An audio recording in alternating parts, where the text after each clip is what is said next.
Guys இன்றைக்கி வந்து பீக்கங்காய் தக்காளி பச்சை பயிறு கடையில் தான் பார்க்க போகிறோம்.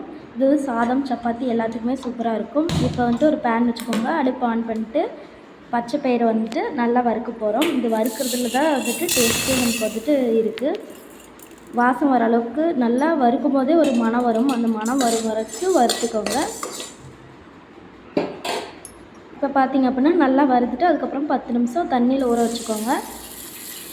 ஒரு ப்ரௌன் ஷேட் வந்தோடனே ஆஃப் பண்ணிடுங்க, இல்லைனா கருகிரும். நல்லா ஊற வச்சுக்கோங்க. ஒரு 10 நிமிஷத்துலேயே நல்லா வந்துட்டு ஊறி வந்துடும். இந்த மாதிரி ரெசிபி வீடியோஸ்க்கு நம்ம சேனலை சப்ஸ்கிரைப் பண்ணிடுங்க. இந்த வீடியோ பிடிச்சிருந்தா லைக் பண்ணுங்கள், ஷேர் பண்ணுங்கள். வேறு என்ன ரெசிபி போடலான்னு கமெண்ட் பண்ணுங்கள். இப்போ வந்துட்டு 10 நிமிஷம் ஊறினதுக்கப்புறம் அதில் வந்துட்டு சின்ன வெங்காயம் ஆட் பண்ணிக்கோங்க. அதுக்கப்புறம் ஒரு 10 பல் பூண்டு ஆட் பண்ணிக்கோங்க. இதெல்லாம் அடுப்பு ஆன் பண்ணுறதுக்கு முன்னாடியே ஆட் பண்ணிக்கோங்க. அதுக்கப்புறம் கொஞ்சம் உப்பு ஆட் பண்ணிக்கோங்க.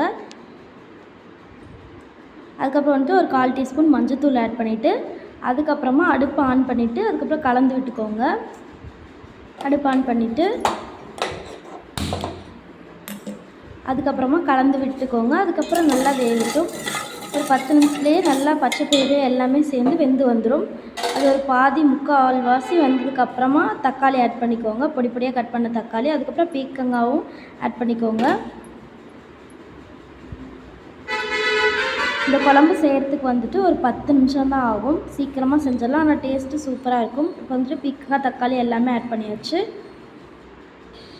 ஒரு டைம் கலந்து விட்டுருங்க. இப்போ வந்துட்டு நல்லாவே ஒரு 10 நிமிஷத்தில் நல்லா வெந்து வந்துடுச்சு. இப்போ பார்த்திங்கன்னா தண்ணி வடிச்சிட்டு கடைஞ்சி எடுத்துக்கலாம்.